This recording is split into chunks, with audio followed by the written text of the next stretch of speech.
सहेली।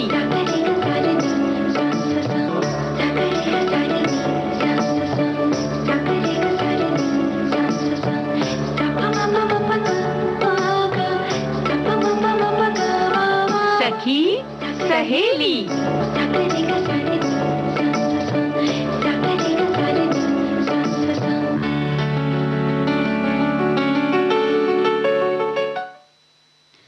हमारे सभी सुनने वालों को चंचल वर्मा और प्यारी बुआ का नमस्कार। नमस्कार नमस्कार। गर्मी में तुम आ गई। बुआ हमने सोचा तुम पूरा गर्मी जो है ना बिता के घूम घाम के तभी आओगी। भाई छुट्टियां मिलती हैं बुआ, तो मौका कैसे छोड़ा जाए। तो भाई पर्यटन स्थल पे तो हम इसीलिए ले जाते हैं ना कि भाई इंसान घूमे, मौज मस्ती करे और थोड़ा तरोताजा होकर आ जाए। बिल्कुल हम सखियों को बताते हैं, लेकिन वो आनंद अगर हमने भी ना उठाया तो हम कैसे उनको बताएंगे कि पर्यटन पर जाने में कितना मजा आता है। यही तो हम कह रहे हैं कि भाई देखो ऐसा है कि जो हम कहते हैं वो कर भी देते हैं, और बिटिया लोग तो खास तौर से मौका मिला और निकल गई हैं। लेकिन जब हम गए तो हमें आपकी बड़ी याद आई। ऐसा हमें लगा कि बुआ जी कोई साथ में डांटने वाला नहीं है। नहीं नहीं, अरे मजा दुगना हो जाता है जब कोई बड़ा साथ में हो। तो बुआ बहुत याद किया हमने, और खास तौर पे जब जब हम मंदिरों में भ्रमण कर रहे थे कुछ कुछ जगहों पर, तब तो बहुत ज्यादा याद आई आपकी हमें। तो भाई देखो ऐसा है कि याद करना तो बस समझ लो कि हमने भी घूम लिया और सब दर्शन कर लिया, और जो जो जगह तुमने देखी, जैसे अभी तुमने इत्मीनान से बताया ना, तो बस समझ लो कि हम भी वहाँ घूम ही आए। लेकिन अब हमारी बहनें आज इस 1 घंटे में कहाँ कहाँ घूमेंगी, क्या क्या देखेंगी, ये भी तो बताना है। तो आज एक अंतर्राष्ट्रीय दिवस है जो कि है प्रेस स्वतंत्रता दिवस। इस पर हम चर्चा करेंगे बुआ। बिल्कुल करेंगे, और बहुत सारा जो बदलाव आया है हमारे जीवन में, उसकी वजह से किताबों से हम बहुत दूर हो गए हैं, लेकिन जानकारियां बहुत ज्यादा हासिल कर ली हैं। तो किस तरह से ये जो मतलब छपी हुई जो किताबें जो हाथ में लेकर पढ़ते थे, उनसे जो दूरी बढ़ी है उसके बारे में बात करेंगे। और आज वीरांगना की बात हम करते हैं बुआ। तो कौन सी वीरांगना आज है? आबादी बानो बेगम नाम है इनका। वैसे बहुत सारी जगहों पर इनको आबादी कह रहे हैं, लिखा हुआ मिल रहा है। तो ये हैं आबादी बानो बेगम। इनके बारे में हम जानकारी हासिल करेंगे, और कुछ कुछ बनाना भी बताओगे तुम। बिल्कुल, खाने पीने के बिना तो मजा ही नहीं आता। जब घूमने की बात हो तब भी यही बात होती है ना कि हम जहाँ जहाँ घूमने जाते हैं तो अपने घर का खाना तो हमेशा खाते हैं, या अपने शहर का खाना हमेशा खाते हैं। जिन जगहों पर पर्यटन स्थलों पर हम जाते हैं तो वहाँ के व्यंजन भी चखते हैं। तो कुछ खाने की बातें भी आज हो जाएंगी कि क्या क्या बना सकते हैं। लेकिन भैया खाने से पहले ऐसा करो, थोड़ा गीत मतलब कहना चाहिए ना, गाना बजाना हो जाए, थोड़ा मनोरंजन हो जाए, फिर कुछ और बातें की जाए, है ना। बाद में खाना पहले गाना। हाँ पहले गाना।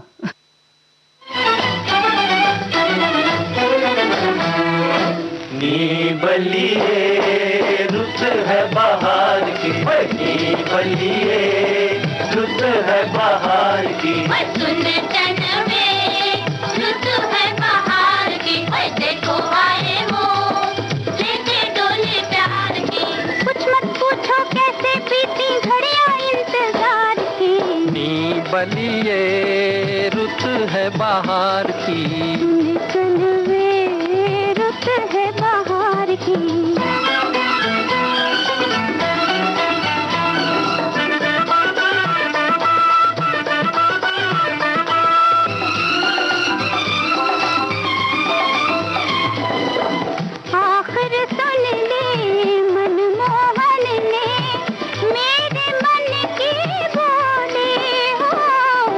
अब जाकर हमको पहचानी उनकी नजरें भोली, सबकी घड़ी आ गई मेरे सिंगार की, डोला सिंगार की, नी बलिए रुत है बाहर की, तन में रुत है बाहर की।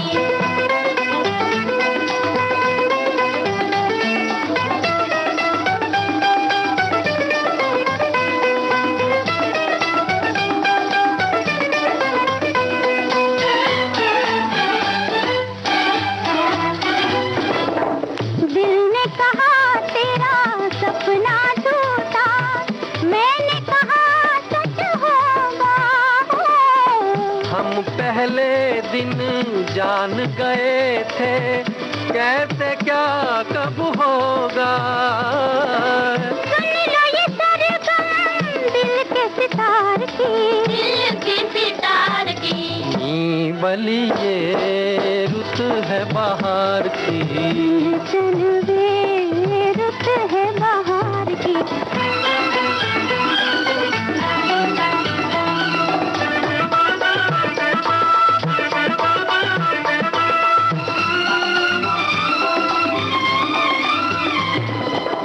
रात रात भर सोचा तुमको कैसे पास बुलाऊं, द्वार खड़े तुम लाज लगे अब सामने कैसे आऊं। कभी इकरार की कभी इनकार की, कभी इनकार की। बलिए रुत है बाहर की। चलवे रुत है बाहर की। कुछ मत पूछो कैसे बीती घड़ियां इंतजार की।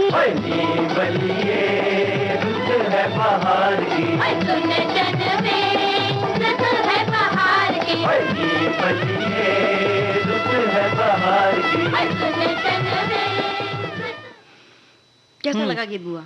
बहुत अच्छा लगा। और देखो ऐसा है ना कि ये जो संचार की व्यवस्था है, एक दूसरे के पास, या हम कहते हैं जानकारी हम हासिल कर लेते हैं, तो बहुत कुछ अब तो खैर कह देंगे ना कि मोबाइल से मिल जाता है, लेकिन पहले तो हम अखबार पढ़ते थे, तब समाचार मिलते थे या जानकारी मिलती थी।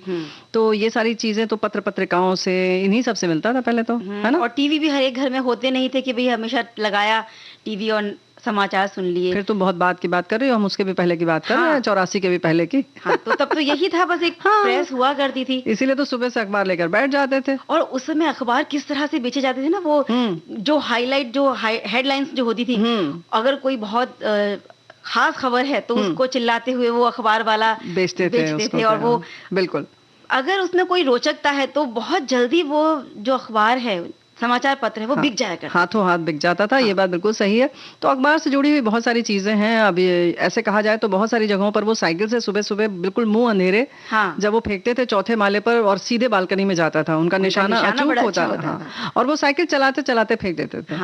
और हम लोग जब छोटे थे तो सोचते थे ये कौन जादू की तरह, मतलब कोई सेंटा क्लॉज आता है और ये अखबार डालकर चला जाता है, क्योंकि वो बिल्कुल मुंह अंधेरे देते थे। तो कुछ इस तरीके की चीजें थी, लेकिन हाँ, अखबार तो अखबार है और उससे बहुत सारी चीजें मिलती हैं। और भाई जब ऐसा होता ना कि प्रेस के माध्यम से हमें देश दुनिया में चल रहे मुद्दे से जुड़ी हुई खबरें मिल जाती हैं, है ना। और ये ऐसा नहीं केवल हम तक, मतलब हमसे मतलब ये कि जन जन तक पहुंचती है ना। और जब कोई पढ़ लेता है तो फिर उसको सबको सुनाता भी है, ये देखो ये आज निकला था, है ना। और इसीलिए तो आज हम ये विश्व पत्रकारिता दिवस ये प्रेस स्वतंत्रता दिवस बुआ मना रहे हैं। और ये इसकी 30वीं वर्षगांठ है। जी हाँ, इतने सालों से इसको हम मना रहे हैं यानी। और प्रेस जो है दुनिया भर में खबरें पहुंचाने का हम कह सकते हैं कि सबसे बेहतरीन माध्यम है। इसीलिए उन पत्रकारों को भी हम याद करते हैं बुआ, जिन्होंने इस क्षेत्र में बहुत महत्वपूर्ण योगदान दिया और पूरी निष्ठा के साथ अपना काम उन्होंने किया, और कितनी भी मुश्किलें आई उसका सामना करते रहे, परवाह नहीं की इस बारे में। बिल्कुल। और पत्रकारों की तो यही जिम्मेदारी है कि वो मौके पर पहुंचे, चाहे जितना भी जोखिम भरा काम हो, स्थल हो, वहां जाते हैं और वहां तक की सूचना, आंखों देखी बातें जो हैं वो हम तक पहुंचाते हैं। तो भाई जाहिर है कि फिर उन्हें आज़ादी मिलनी चाहिए। फिर एक जगह बात आती है कि उनको सुरक्षित भी रहना चाहिए। जाहिर है कि उनकी भी जान है, उनके भी परिवार है, तो उनकी सुरक्षा जो है उसके बारे में भी सजग रहने की ज़रूरत है और लोग भी समझे। और इसके साथ साथ देश को जो फ़ायदा होता है वो भी बताया जाता है आज के दिन, कैसे पत्रकारिता देश की उन्नति में योगदान देती है। तभी इन पत्रकारों की भी जो है ना ज़रूरत है हमें। और देशों की सरकार भी इस बात के लिए भी उन्हें आगाह किया जाता है कि पत्रकारों की जो सुरक्षा है ये उनकी जिम्मेदारी है। बिल्कुल, हर देश की जो, क्योंकि कभी कभी क्या होता है ना कि ये इतनी सच्ची बात कहते हैं कि लोग नाराज हो जाते हैं, जबकि ये नहीं समझते कि यही इनका काम है ना। और बिल्कुल जैसे आपने कहा ना कि सच्ची बातें पहुंचाते हैं, जो वो आईना दिखाते हैं समाज का, देश दुनिया का, तो हमें पता लगता है कि क्या चल रहा है। और इस चीज़ की स्वतंत्रता वाकई में उनको मिलनी चाहिए।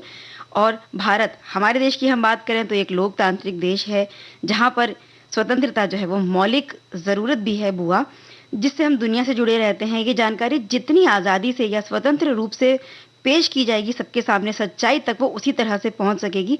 और जो हमारा संविधान है, इसके अनुच्छेद 19 में भी अभिव्यक्ति की स्वतंत्रता को मूल अधिकार के रूप में देने का प्रावधान लिखा गया है। जी हाँ, और सबसे पहले साल 1991 में दक्षिण अफ्रीका के पत्रकारों ने प्रेस स्वतंत्रता दिवस मनाने की मांग की थी।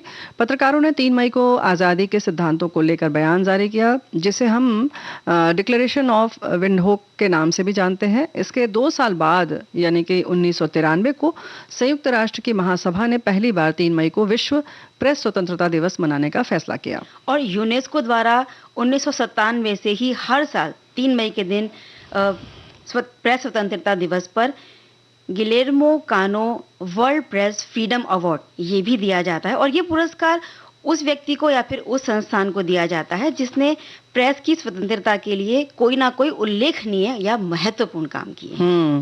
तो भाई ज़रूरत इसी बात की है कि मतलब कहना चाहिए ना कि कुछ महत्वपूर्ण काम होना चाहिए, क्योंकि प्रेस का काम ही है लोगों तक सच को पहुंचाना, और साथ साथ उन्हें सच्चाई जब पता चले तो उसके प्रति वो जागरूक रहें। फिर कहीं ना कहीं इसके माध्यम से लोगों को अपने अधिकारों के संग संग कर्तव्यों की भी जानकारी हो जाती है। तो विश्व प्रेस स्वतंत्रता दिवस पर हर बार एक जाहिर है कि कोई भी हम दिवस मनाते हैं तो एक थीम होती है ना। तो इस बार की थीम है, इस बार की थीम है डिजिटल घेराबंदी के तहत पत्रकारिता। तो भाई इसको महत्व को हमें समझना चाहिए, और ऐसे ही हमारे साथी ने भी ऐसे सब यही सब जानकारी सभी ने लिखकर भेजी है। अंतर्राष्ट्रीय प्रेस स्वतंत्रता दिवस हर साल 3 मई को मनाया जाता है। मीडिया को लोकतंत्र का चौथे स्तंभ कहा जाता है। एक पत्रकार, संवाददाता, संपादक और फोटोग्राफर अपनी जान को जोखिम में डालकर सच्ची घटनाओं की रिपोर्ट जनता तक पहुंचाता है। बिना किसी दबाव के सही रिपोर्टिंग करने और मानव अधिकारों की सार्वभौमिकता निभाने के लिए वर्ल्ड प्रेस फ्रीडम डे मनाया जाता है। तो भाई बहुत बहुत बधाई। हाँ, हम सभी शुभकामनाएं देते हैं कि आप इसी तरह से अपना काम ईमानदारी से करते रहें, और बाकी लोगों से हम ये अपील करते हैं कि वो अपना सहयोग जरूर दें। जी।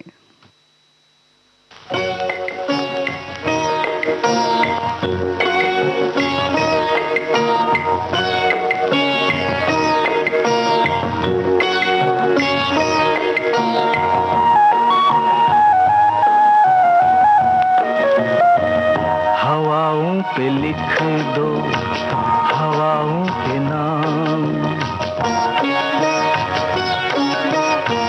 हवाओं पे लिख दो हवाओं के नाम।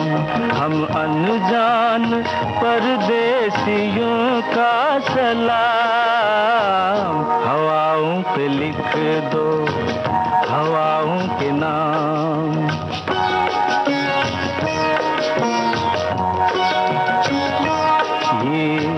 किसके लिए है बता किसके नाम,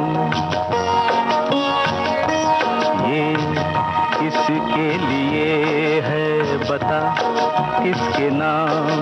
ओ पंछी तेरा ये सुरीला सलाम, हवाओं पे लिख दो हवाओं के नाम।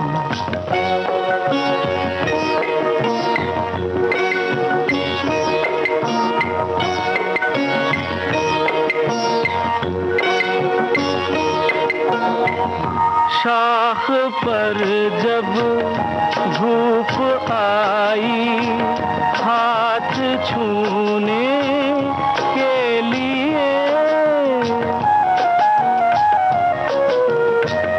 छाँव छम से नीचे कूदी हंस के बोली आइए।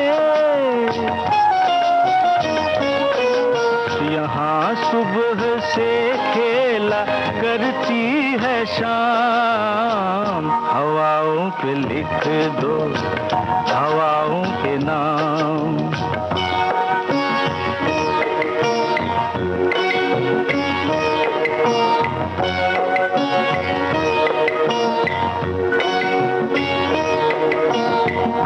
चुलबुलाए पानी अपनी राह बहना भूल कर, लेटे लेटे आईना चमका रहा है फूल पर। ये भोले से चेहरे हैं माँ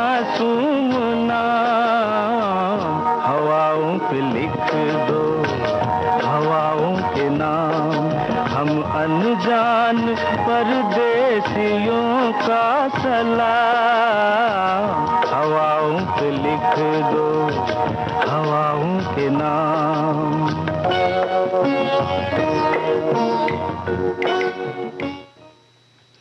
भाई देखो, हमारे साथी कह रहे हैं कि कमेंट्स आते ही हम लोग भी समझ जाते हैं कि आप लोग जान गए हैं कि हम लोग इधर बैठे हैं, और हम लोग भी समझ रहे हैं कि रेडियो के उस तरफ आप बैठे हैं। तो भाई इस तरफ इस पार साजन, उस पार साजन, तो मोहब्बत करने वाले बैठे हैं इधर उधर।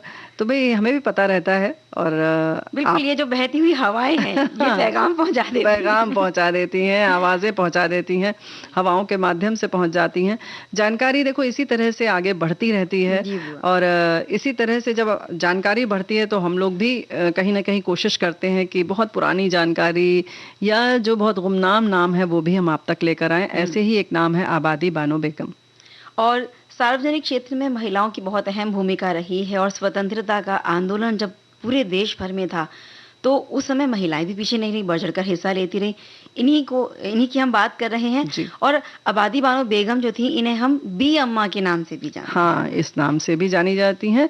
स्वतंत्रता आंदोलन के दौरान वे ऐसी महिला थीं जिन्होंने न सिर्फ राजनीतिक गतिविधियों में भाग लिया बल्कि दूसरों को बहुत प्रेरित किया। आबादी बानो बेगम शिक्षा के लिए बहुत अग्रसर रहीं, प्रगतिशील विचारक और दूरदर्शी महिला थीं।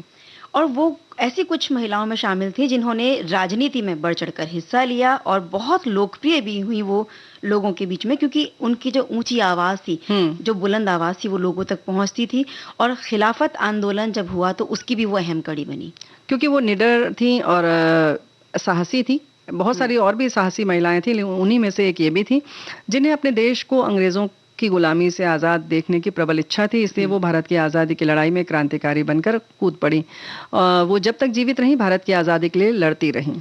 अगर हम उनके बचपन से अगर उनकी जानकारी देखें, बात करें, तो 1850 में उत्तर प्रदेश में ये जन्मी, और जब सिर्फ 7 साल की वो थी तो उनका जो पूरा परिवार था वो 1857 की जब क्रांति चल रही थी तो उसमें पहली शामिल हो आज़ादी गए। जो लड़ाई, जो पहला एक बड़ी क्रांति जिसे हम सब जानते हैं उसमें वो शामिल थे, उनके परिवार के सभी लोग। और ये सारी बातें जो थी ना, एक बच्चे के जहन में बचपन से ही बैठ जाती हैं, तो इनके साथ भी ऐसा ही हुआ, और कुछ अलग करने की ठान ली इन्होंने बचपन से ही। बिल्कुल। फिर जब बड़ी हुई तो आबादी बेगम की शादी अब्दुल अली खां से हुई, जो कि रामपुर रियासत में एक बड़े ओहदे पर नौकरी करते थे। यही कारण था कि उनका जीवन तो ठाट से बीत रहा था, ठीक ठाक था कहना चाहिए। और वो एक बेटी और 5 बेटों की अम्मा भी थी। छोटी उम्र में ही आबादी बानो के पति की मृत्यु हो जाने के बाद बच्चों की देखभाल करने की जिम्मेदारी उन पर आ गई। और जब ऐसा हुआ बुआ, तब उनके पास बहुत सीमित संसाधन थे, और वो खुद भले औपचारिक रूप से कोई शिक्षा ग्रहण उन्होंने नहीं की, लेकिन शिक्षा के महत्व को बड़ा समझती थी और इसकी समर्थक भी रही। और उनका जो परिवार था वो भी प्रगतिशील विचारों वाला था, और यही कारण रहा कि भले शिक्षा खुद नहीं पाई, लेकिन इस वजह से अपने बच्चों के लिए कोई बाधा उन्होंने बाधा नहीं आई। बहुत बड़ी बात है। बल्कि बरेली जैसे शहर में अंग्रेजी माध्यम के स्कूल में उन्होंने शिक्षा के लिए बच्चों को भेजा, और इसके साथ ही उन्होंने बच्चों को उच्च शिक्षा के लिए ऑक्सफोर्ड तक भेजा। आबादी बानो बेगम ने बच्चों की पढ़ाई के लिए यहाँ तक कि मतलब वैसे तो बड़ा आसान लग रहा है कि ठाट बाट से रहती थी, लेकिन ऐसा नहीं है। बच्चों की पढ़ाई के लिए अपने गहने तक बेच दिए और उन्हें बेहतरीन तालीम दिलवाई। बिल्कुल, जब पति का साथ नहीं रहता है तब ऐसा होता है ना कि कमाने वाला कोई नहीं रहा, तो बेशक पहले ठाट रहे होंगे, अच्छा रहन सहन रहा होगा, उसके बाद जब पैसे खत्म हो जाते हैं ना धीरे धीरे, तब यही चीजें होती हैं जो अपनी कीमती चीजें होती हैं उनको बेच कर भी, लेकिन शिक्षा पूरी होनी चाहिए। ये उस समय सोच रखना बहुत बड़ी बात है ना। तो जो 2 उनके बेटे थे, एक मौलाना मोहम्मद अली जौहर और दूसरे थे मौलाना शौकत अली, इनको आज़ादी की जो लड़ाई हुई इसमें स्वतंत्रता सेनानी बने। और ख़ास बात ये रही कि इन्होंने अपने बच्चों की परवरिश इस तरह की कि जो देश प्रेम है इसकी तालीम का खास ध्यान रखा उन्होंने। और ये दोनों बेटे जो थे आंदोलन और स्वतंत्रता आंदोलन के ऐसे प्रमुख चेहरे थे जिनसे ब्रिटिश सरकार भी डरती थी। उनके बेटों को ब्रिटिश राज के खिलाफ असहयोग आंदोलन के दौरान महत्वपूर्ण भूमिका निभाते हुए गिरफ्तार भी कर लिया गया था। और उनके 2 बेटे जब वो जेल चले गए तो एक दौरान ऐसा हुआ कि बहुत बड़ी भीड़ को उन्होंने संबोधित किया और राजनीति में खुलकर उन्होंने हिस्सा लिया। और जब महात्मा गांधी थे, जो राष्ट्रपिता जिन्हें कहते हैं, उन्होंने भी राजनीति में आने के लिए उनको बड़ा प्रोत्साहित किया, क्योंकि अम्मा भी के आने से जो और महिलाएं थीं उनका समर्थन भी इस संग्राम में, इस लड़ाई में मिल सकता था। बिल्कुल। और उनके जो प्रयास रहे उसके बावजूद बहुत सारी महिलाएं वाकई इस आंदोलन का हिस्सा बनी। क्योंकि एक रोल मॉडल जैसे हो जाता है ना, क्योंकि वो बच्चों को पढ़ा रही थी, प्रगतिशील विचार थे उनके, दूरदर्शी थी। तो असहयोग आंदोलन के समर्थन के लिए इन्होंने पूरे भारत में बड़े पैमाने पर यात्रा की और इस आंदोलन में भारतीय स्वतंत्रता आंदोलन के लिए उन्होंने घर घर जाकर चंदा भी इकट्ठा किया और उसे देश हित में लगाने में बहुत महत्वपूर्ण भूमिका निभाई। और एनी बेसेंट ये एक ऐसा व्यक्तित्व था हाँ। जिससे वो बड़ी प्रभावित थी। और साल 1917 में एनी बेसेंट और अपने जो उनके 2 बेटे थे उन्हें जेल से रिहा कराने के लिए उन्होंने आंदोलन किया, उसमें शामिल हुई और बी अम्मा एक सशक्त महिला नेता के तौर पर उभरने लगी और सब लोगों का सम्मान भी उन्हें मिलता रहा। बिल्कुल। आज़ादी की लड़ाई में भारत के प्रतिबद्ध और बहादुर सेनानी के तौर पर उभरी थी ये बी अम्मा, जिनका लोहा हर कोई मानता था। क्रांतिकारी विचारों वाली महिला थी जो हमेशा दूसरों को भी प्रेरित करती थी। और अधिकतर बेगम हसरत मोहानी, बसंती देवी, सरला देवी चौधरानी, सरोजनी नायडू, ये वो नाम है जिन्हें हम सब जानते जी। हैं। उनके साथ ये महिला सभाओं को संबोधित किया करती थी और ज्यादातर विदेशी सामान का बहिष्कार करने की भी वो लोगों से अपील करती थी। ये उस समय की जो कहना चाहिए ना कि देश की आज़ादी के लिए बहुत बड़ी ज़रूरत थी कि लोगों को एक तरह से प्रेरित करना और एकजुट करना, वो बहुत बड़ा काम था। आबादी बानो बेगम का सारा जीवन देश की सेवा में बीता, लेकिन आज़ाद भारत का जो सपना था वो उसे पूरा होते नहीं देख पाई। देश के लाखों लोगों के अंदर आज़ादी की चिंगारी जगाकर खिलाफत आंदोलन की समाप्ति के तुरंत बाद ही 13 नवंबर 1924 को इस दुनिया को अलविदा कह गई। उन्होंने भारतीय स्वतंत्रता आंदोलन में एक ऐसी भूमिका निभाई जिसकी वजह से उन्हें देश हमेशा याद रखेगा और हम उन्हें श्रद्धा सुमन अर्पित करते हैं। बुआ, आज जब हम आजाद हैं तो कहते हैं ना, जब एक महल खड़ा होता है तो वो महल तो सबको दिखाई देता है, लेकिन वो नींव के पत्थर जो दब गए वो कहीं नजर नहीं आते हैं। तो ऐसे ही बहुत सारे नींव के पत्थर हैं जिन्हें हम याद करते हैं और जिसकी बदौलत ये जो आजादी का महल है हमारे लिए खड़ा हो पाया। बिल्कुल, तो उन्हें हम नमन करते हैं।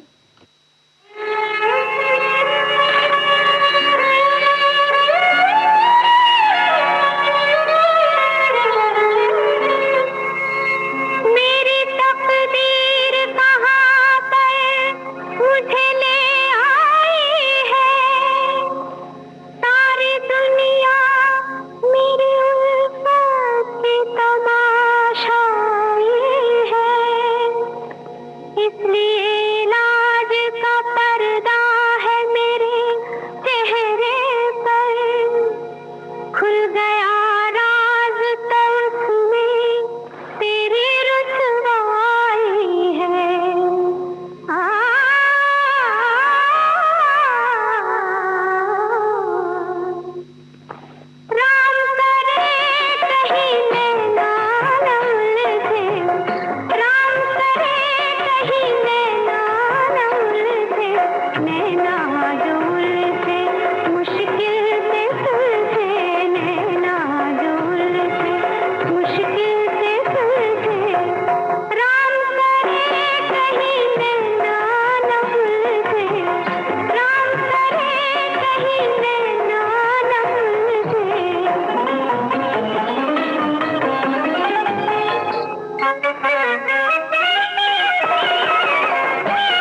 हम भी उलझ गए। देखिए ना, इस गीत में इतना प्यारा गीत था और बातें इसमें करते मुझे तो ठीक है, देखो भाई। हाँ। लेकिन जब ये फोन है ना, ऐसे हमारे साथी ने भी लिखा है, ये लत है, लग जाए तो बस समझ लो बाकी सब छुड़ा देती है। हाँ, तो इसमें हमें उलझना नहीं है, हमें ध्यान रखना है समय का और घड़ी कह रही है कि एक अंतराल ले लिया जाए।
अंतराल के बाद हम फिर से हाजिर फिर हैं से बुआ। हाजिर हो गए, बिल्कुल सही बात है, हाजिर होना भी चाहिए।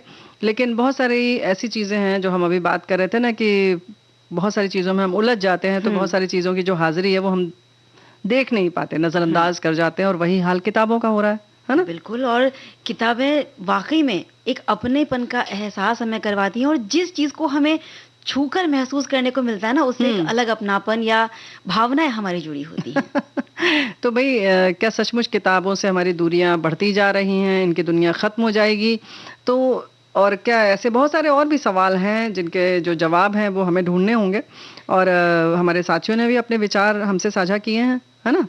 तो किताबें भाई एक तरफ हमारा ज्ञान तो बढ़ाती ही हैं, भाई पढ़ाई हमने इससे की है तो कैसे भूल सकते हैं, है ना। क्योंकि वो ज्ञान बढ़ाती हैं, स्वस्थ मनोरंजन हमें देती हैं। मनोरंजन के यूं तो बहुत सारे साधन हमारे पास हैं, लेकिन जो पाठक बहुत बड़े शौकीन रहे हैं किताबें पढ़ने के, वो जब दूरियां बनती हैं तो बड़े चिढ़ से जाते हैं या उन्हें नाराजगी होती है। बिल्कुल। क्योंकि हम बहुत सारे जो विकल्प हमें मिल रहे हैं ना, उनमें हम उलझते जा रहे हैं बुआ। ये बात तो बिल्कुल सही है कि हम उलझते जा रहे हैं, और ये बात हमारे साथियों ने भी लिखी है कि भाई हालांकि कुछ ने कुछ और भी लिखा है। खैर ये तो हम बता दें कि इन लोगों ने जो लिखा है कि आज का जो युग है इसमें हम किस तरह से किताबों से दूरियां बढ़ रही हैं। पहले हमें विचलित करने के लिए कोई सोशल मीडिया नहीं था, पहले हमें विचलित करने के लिए कोई इंटरनेट और कोई मोबाइल फोन नहीं था, पहले लोग ज्यादा पढ़ते थे क्योंकि टीवी नहीं थे, केवल रेडियो था। आज नंबर के कारण ही नंबर एक कारण है कि लोग फोन, गेम और सोशल मीडिया के कारण किताबें नहीं पढ़ते हैं। क्या बात है, तो बिल्कुल है सही। तो है चीजें, लेकिन इसका मतलब थोड़ी कि हम बिल्कुल चिपक जाएं और बाकी चीजों को भूल जाएं।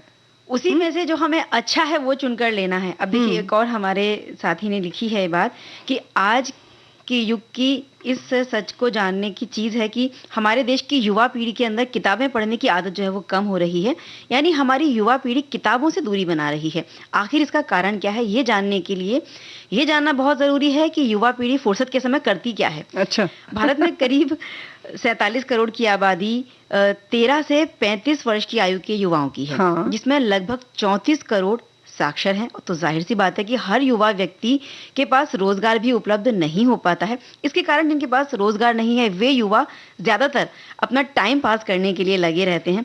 गांवों में, कस्बों में, शहरों में जहां लोग खाली हैं तो या तो वो क्रिकेट क्लब में फुटबॉल, कबड्डी खेलते नजर आते हैं, क्रिकेट खेलते नजर आते हैं, या फिर युवाओं का एक बड़ा वर्ग है जो मोबाइल पर ही टाइम पास करने में व्यस्त रहता है।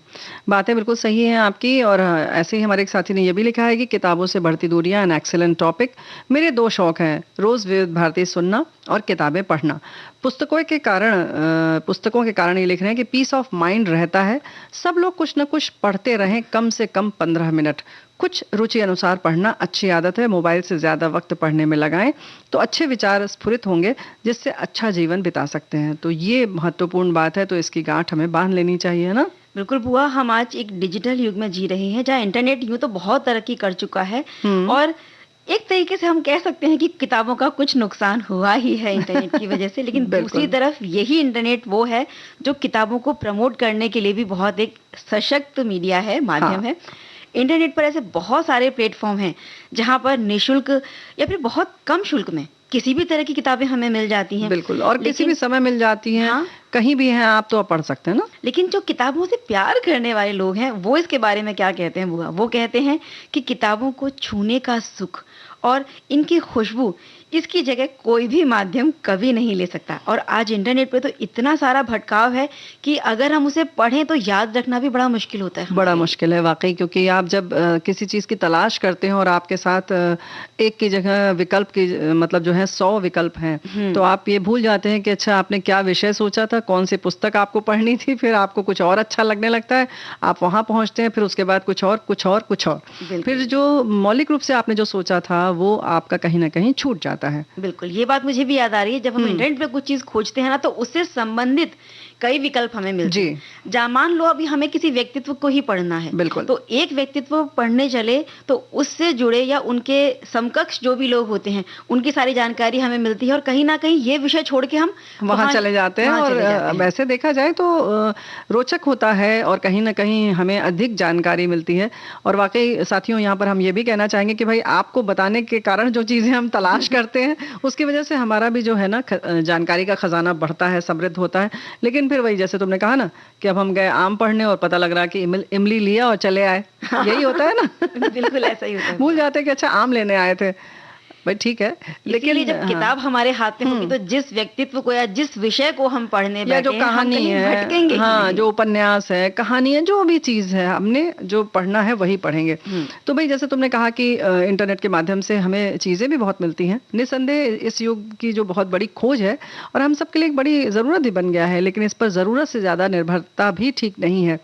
और किताबें तो प्रभावित हुई हैं। जैसे छपी हुई जो किताबें होती हैं, हम उनकी जो है ना कह सकते हैं प्रामाणिकता भी होती है, क्योंकि कहते हैं ना कि थोड़ा किसी ने बोला, उसको कम्युनिकेशन जो होते होते वो बहुत बदल जाता है। फिर आपको सही नहीं पता चलता कि दरअसल है क्या, हकीकत क्या है। तो सच्चाई से हम कोसों दूर भी हो जाते हैं।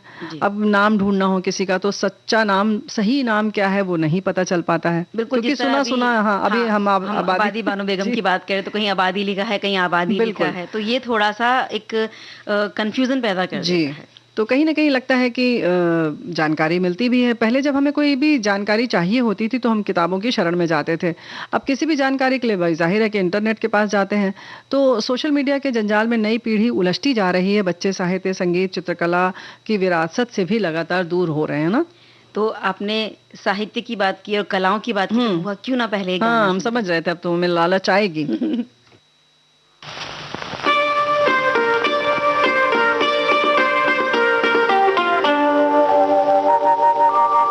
ना ये ज़मीं थी ना आसमां था, ना चांद तारों का ही निशान था, मगर ये सच है कि उन दिनों भी तेरा मेरा प्यार यूं ही जवां था। न ये ज़मीं थी न आसमां था, न चांद तारों का ही निशान था, मगर ये सच है कि उन दिनों भी तेरा मेरा प्यार यूं ही जवां था। न ये ज़मीं थी न आसमां था।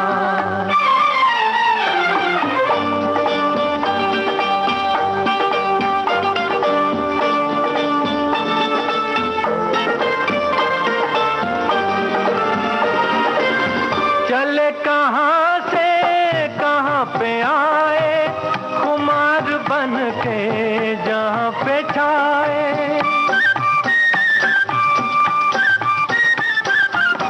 चले कहाँ से कहाँ पे आए, खुमार बन के जहाँ पे छाए। निभाई रस्में वफा कुछ ऐसे, मुहब्बतों के चमन खिलाए। न कैसे आसान होती मंजिल, हर एक अरमान नौजवां था। न ये ज़मीं थी न आसमां था।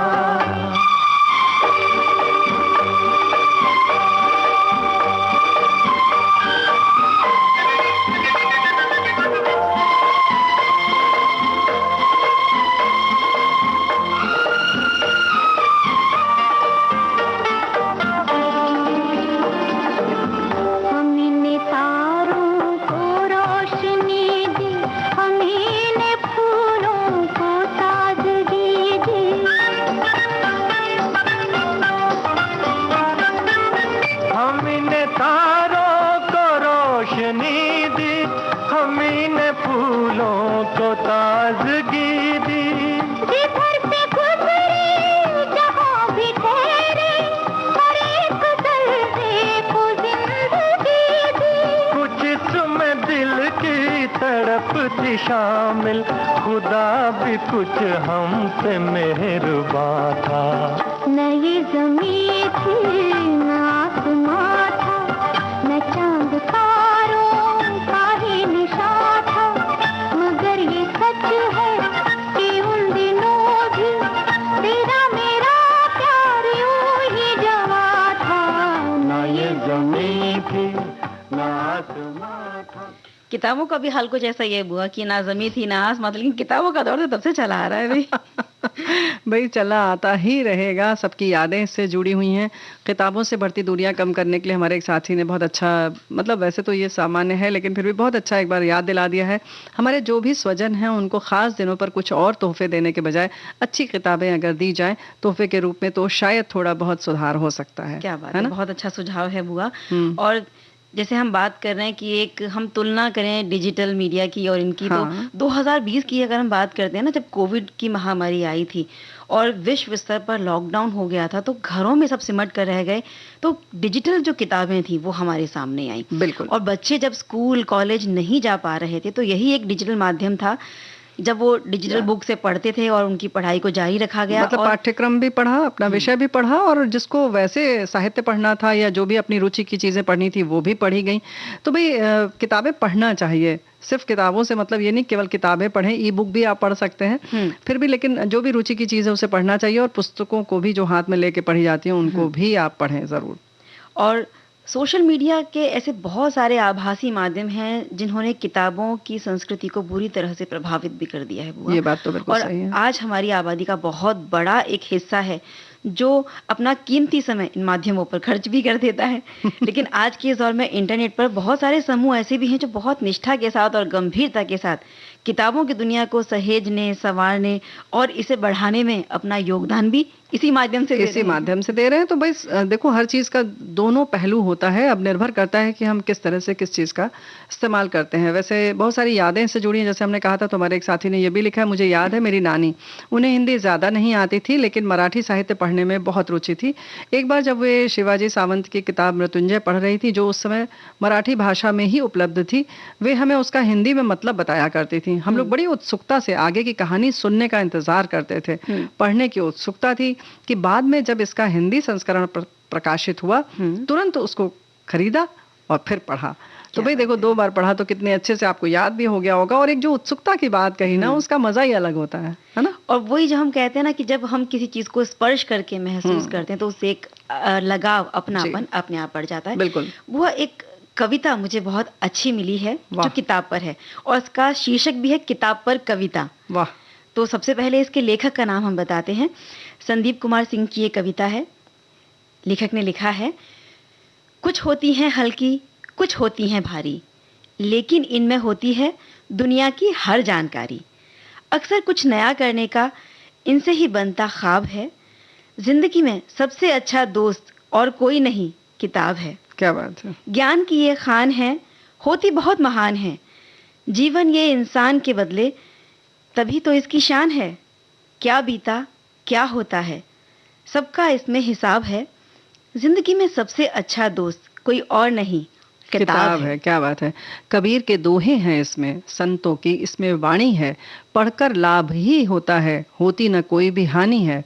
कोई ऐसा प्रश्न नहीं जिसका न इसमें जवाब है। जिंदगी में सबसे अच्छा दोस्त कोई और नहीं, किताब है। मंजिल पर जो पहुंचाती है वही तो ये राह है। हर जिज्ञासु के मन में इसको पाने की चाह है। ये तो वो सागर है जिसमें भरा ज्ञान में आब है। जिंदगी में सबसे अच्छा दोस्त कोई और नहीं, किताब है। तो भाई लेकिन ऐसा है कि हमारे एक साथी जो है ना, जो मतलब हमारे श्रोता हैं, वो भी बहुत अच्छे दोस्त हैं। इन्होंने बड़ी बड़ी प्यारी प्यारी बात लिखी है। इन्होंने एक और याद साझा की, अभी हाल में ही मुझे एक पुरानी किताब थोड़ी खराब हालत में मिली, यशपाल जी की झूठा सच, उसे ही मैं पढ़ रही हूँ। तो बात अच्छी है। ऐसे ही लिखा है, किताबों से बढ़ती दूरियां, किताबें, अच्छी किताबें, अच्छे लोग तुरंत समझ में नहीं आते, उन्हें पढ़ना ज़रूरी होता है। जीवन की किताबों पर बेशक कवर चढ़ाइए, पर बिखरे पन्नों को प्यार से ज़रूर चिपकाइए। किताबें भी मेरी तरह अल्फाज से भरपूर पर खामोश है। क्या बात इसी है। तरह से एक हमारे सुनने वाले लिखते हैं कि किताब पढ़ने का चस्का जिसे लगता है वो कभी भी बोरियत महसूस नहीं करता। हाँ, अच्छा साहित्य पढ़ना चाहिए और शुरुआत किशोरावस्था में ही हो जाए तो बहुत अच्छा है। मैंने बहुत से उपन्यास पढ़े हैं। उस समय गुलशन नंदा एक राइटर हैं, बहुत उनकी बात famous, लिखते हैं कि हाँ। गुलशन नंदा बहुत प्रचलित थे। स्कूल के समय में उनकी किताबें छुपा-छुपा कर पढ़ा करते थे। आशा पूर्णा देवी का प्रथम प्रतिश्रुति जब पढ़ा तो शौक बदला। फिर शरद चंद्र, शिवानी विमल मित्र पढ़े और आज भी कुछ नई किताबें पढ़ती हूँ। बस आध्यात्म में मन लगता है जो उम्र के पड़ाव पर ज़रूरी भी है। आज के युवक पढ़ाई करते-करते जॉब करने चले जाते हैं और शौक सफ़र करते-करते पूरे हो जाते हैं। हाँ, लेकिन फिर भी कुछ लोग जो है अपना ये शौक जारी रखते हैं। किताब अध्ययनशील के हथियार हुआ करते हैं, हमारे साथी लिख रहे हैं। संस्कृत भाषा के निर्णय सागर प्रेस की किताबें अब मिलना दुर्लभ ही हैं, क्योंकि सुनने में आता है कि वो मुंबई का छापाखाना ही बंद हो गया है। फिर उन दिनों किताब और उसके अध्येताओं का दौर था। लोग उपन्यास तो एक दिन में 3-4 पढ़ लिया करते थे। फिर पाठ्य पुस्तकों का तो कहना ही क्या, लेकिन कोरोना काल से अध्ययन और अध्यापन भी नेट से ही होने लगा है। लेकिन किताबें फिर लौट आई हैं, हाँ। है ना? और हम यही शुभकामनाएं देते हैं जो हमारे पाठक हैं, जो किताबों से प्रेम करते हैं, कि आप इन्हें पुनः जीवित करिए जी। और हमेशा के लिए जिंदा ही रखिए इन्हें। बिल्कुल जिंदा रखिए।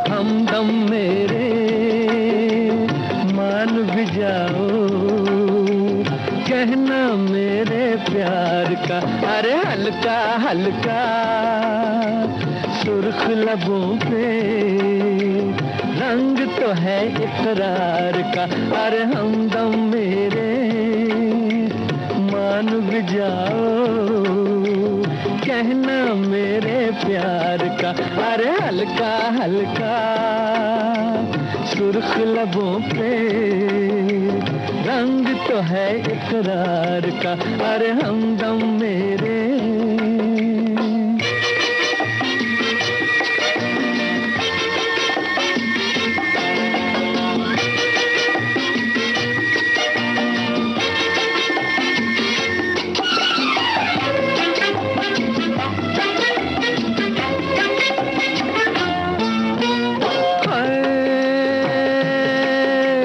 प्यार मोहब्बत की हवा पहले चलती है, फिर एक लट इनकार की रुख पे ढलती है। प्यार मोहब्बत की हवा पहले चलती है, फिर एक लट इनकार की रुख पे ढलती है। ये सच है कम से कम तो ऐ मेरे सनम, लटे चेहरे से सरकाओ तमन्ना आंखें मलती है।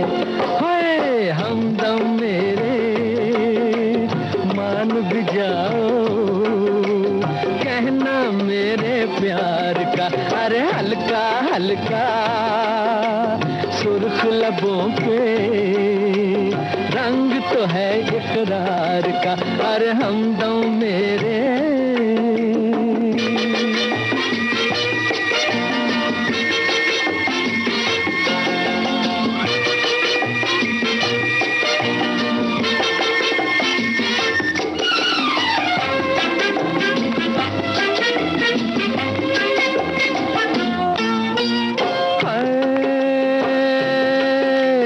तुमसे मिल मिल के सबा दुनिया महकाए, बादल ने जो भी किए आंच आंचल के साए है, तुमसे मिल मिल के सबा दुनिया महकाए। बादल ने चोरी किए आंचल के साए, ये सच है कम से कम, तो ऐ मेरे सनम चुरा लो मैं भी दो जलवे, मेरा अरमा भी रह जाए। हाय हमदम मेरे मान भी जाओ, कहना मेरे प्यार का, अरे हल्का हल्का सुर्ख लबों पे रंग तो है इकरार का। बुआ, कुछ खाने पीने की बातें हो जाए भी। देखो कुछ खाने पीने की बात तो तुम नहीं करोगी, हमें पता है तुम्हें आलू बहुत पसंद है और सारे तुम व्यंजन आलू के बता दोगी फटाफट फटाफट अब फटाफट। वो क्या होता है ना, देखो गर्मियों के दिन है, ज्यादा सब्जियों के ऑप्शन बाजार में मिलते नहीं, तो बस एक ही चीज मिलती है, लेते के आलू। हाँ, जो रुचे वही भाए और वही खाए आदमी, है ना। तो बस वही पकाए वही खाए, तो ये तो कोई मतलब नहीं हुआ। लेकिन हाँ, लेकिन आलू है भी ऐसा, पता है। हाँ, हर चीज के साथ में उसका वो कहते हैं ना कि कॉम्बिनेशन भी बड़ा अच्छा बन जाता है ना। लेकिन जो स्वतंत्र रूप से जो बनता है उसका भी मजा अलग है। जैसे कि भुना हुआ आलू कितनी तरह से बनता है, बहुत बहुत तरह से। खाली छौंक लगाने का तरीका बदल दो, स्वाद बदल जाता है। यहाँ तक कि बर्तन बदल दो, स्टील के बर्तन में, लोहे के बर्तन में, एल्यूमिनियम के बर्तन में, पीतल के बर्तन में, हर एक में स्वाद अलग आएगा। बिल्कुल। तो भाई अलग अलग तरह से होता है। तो तुम क्या बताने जा रही हो?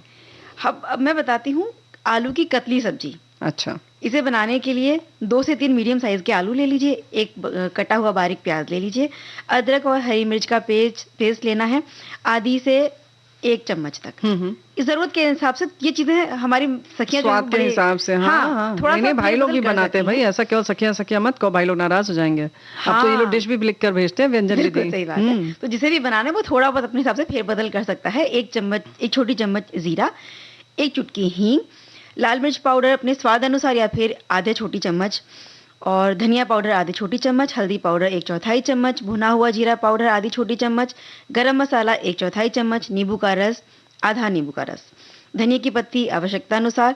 ये सब्जी को बाद में गार्निश करने के लिए है। और आप चिली फ्लेक्स भी डाल सकते हैं, यानी कि जो मोटी कुटी हुई लाल मिर्च है वो भी डाल सकते हैं। और जिस भी तेल में आपको सब्जी को बनाना है वो तेल ले लीजिए, 2 से 3 बड़े वाले चम्मच, और नमक स्वाद के अनुसार। इसके लिए आलू को छीलकर मीडियम साइज के जो स्लाइस हैं उसके काट लें। और एक पैन में तेल गरम करें, आलू को धीमी आंच पर 5 से 7 मिनट तक भूनते रहें, थोड़े से लाल लाल हो जाने चाहिए। क्रिस्पी हो जाएंगे इससे। हाँ, बिल्कुल थोड़ा सा हल्का कुरकुरा सा उनको कर लें, लाल लाल कर लें। और इसी बीच में एक अलग पैन में तेल गरम होने के लिए भी रख दें, मतलब तड़का लगाना है वहां पर। इसे तेल को गरम होने के बाद में हींग जीरा डालकर चटकने दें, फिर अदरक हरी मिर्च का पेस्ट डालें, और जब खुशबू आने लगे तब प्याज डालकर थोड़ा सा वो पारदर्शी हो जाए इतना उसे भून लें। फिर सारे जो भी मसाले हैं, मिर्च, धनिया, चिली फ्लेक्स, हल्दी, भुना जीरा पाउडर, ये सब चीजें डाल दें और एक मसाला तैयार हो गया। अब जो कुरकुरे हमने आलू किए हैं जो दूसरी तरफ हो रहे थे वो इसमें डाल दें, और 2-3 मिनट तक पकाने के बाद जब वो सारा मसाला उनमें मिल जाए तो नींबू का रस निचोड़ दें, और गैस बंद करने के बाद जो धनिया की पत्तियां उसे सजा दें। क्या बात है। तो भाई मुंह में पानी आ गया। लेकिन एक रसेदार सब्जी बता देते हैं आलू की, दही वाले आलू। ये बिल्कुल हर टाइम मोस्ट फेवरेट सब्जी है सबकी। तो इसके लिए भाई देखो 3-4 उबले हुए आलू ले लीजिए, उसको छील लीजिए, फिर तेल ले लें 2 बड़े चम्मच, चाहे तो आप रिफाइंड ऑयल जो भी इस्तेमाल करते हो, सरसों का तेल या आप देशी घी, जो भी आप चाहें। राई ले लें 1 छोटी चम्मच, सूखी लाल मिर्च, हींग चाहिए, लाल मिर्च पाउडर चाहिए, हल्दी, धनिया पाउडर पानी हिसाब से चाहिए, दही चाहिए 1 कप, और बेसन छोटी चम्मच, और नमक स्वाद के हिसाब से, हरा धनिया चाहिए सजावट के लिए। तो उबले हुए आलू को ले लें, हाथ से टुकड़े कर लें इसको, और एक तरफ रख लीजिए। और फिर जो दही को है उसको छान लीजिए, चाहे तो आप पीस लें उसको, मतलब अच्छे से फिट जाए, और बेसन डालकर कुछ सेकंड के लिए रख लें इसे एक तरफ। फिर पैन में तेल गरम कर लें, राई, सूखी लाल मिर्च, हींग, उबले हुए आलू डालकर, लाल मिर्च पाउडर, हल्दी आदि डालकर उसको अच्छे से भून लें थोड़ा सा। जितना अच्छा भूनेंगे जाहिर है स्वाद अच्छा आएगा। फिर जब इसमें क्या करना है, नमक अभी आपको नहीं डालना है ताकि दही ना फटे। हाँ, फिर क्या करना है कि मध्यम आंच पे 1-2 मिनट तक इसको भूनने के बाद थोड़ा सा इसमें पानी डाल दें, फिर इसको मिला लें अच्छी तरह से। फिर 2-3 मिनट तक उबलने के बाद इसमें जो हमने फेंटा हुआ दही था वो मिला दें। दही को थोड़ा सा पतला कर लेंगे तो अच्छा रहेगा, और मिला के जैसे आप डालेंगे तो धीरे धीरे डालें, और उसको एक हाथ से डालते रहें बाएं हाथ से और दाहिने हाथ से चलाते रहें और तब तक चलाएं जब तक कि उबाल ना आ जाए, नहीं तो दही फट जाएगा। और जब ये पक जाए तब जाहिर है कि इस बात का ध्यान रखें, फिर थोड़ी देर इसको उबलने दें और उसके बाद जब तैयार हो जाएगा तो उसके बाद उसमें हरी धनिया जो है कटी हुई वो डाल लीजिए। तो ये सबसे ज़रूरी बात है कि दही थोड़ा सा खट्टा होगा, ये अपने स्वाद के हिसाब से देख लीजिए।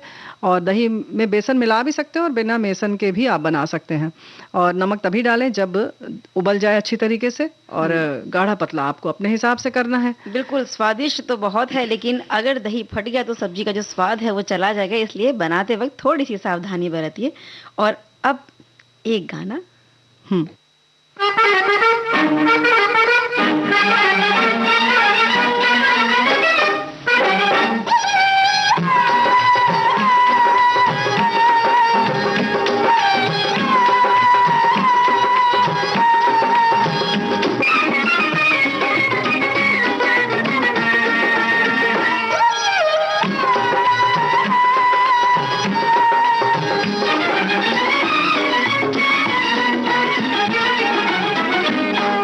अरे हुस्न चला कुछ ऐसी चाल, दीवाने का पूछना हाल। हुस्न चला कुछ ऐसी चाल, दीवाने का पूछना हाल।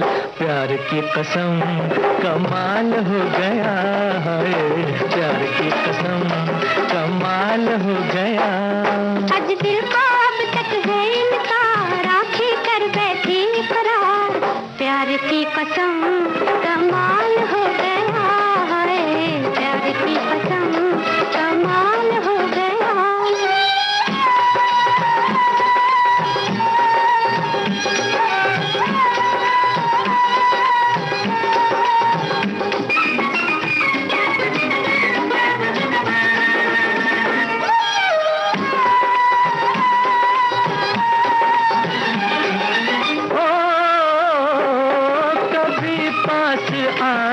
कभी दूर जाए के है दिल चुराने की लाखों अदाएं। नहीं तीर निकला अभी तक कमा से, नहीं तीर निकला अभी तक कमा से। कोई उनसे कह दे कि दिल को बचाए, कि दिल को बचाए। हर हुस्न चला कुछ ऐसी चाल, दीवाने का पूछना हाल। प्यार की कसम कमाल हो गया है, प्यार की कसम कमाल हो गया।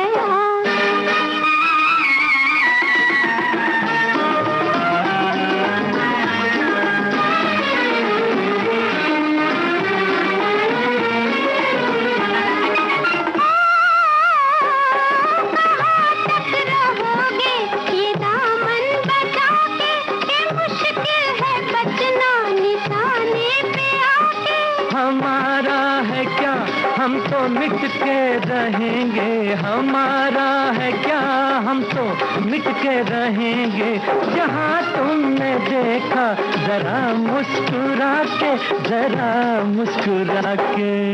अरे हुस्न चला कुछ ऐसी चाल, दीवाने का पूछना हाल। प्यार की कसम कमाल हो गया है, प्यार की कसम कमाल हो। बुआ कमाल ये हो गया कि गाना खत्म होते होते हमारे प्रोग्राम का समय पूरा हो गया। तो विदा लेते हैं तो चंचल वर्मा और प्यारी बुआ का नमस्कार।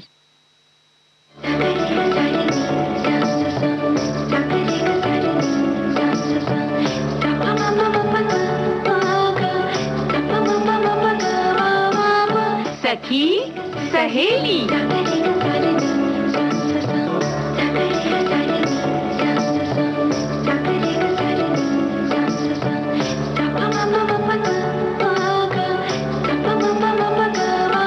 सखी सहेली।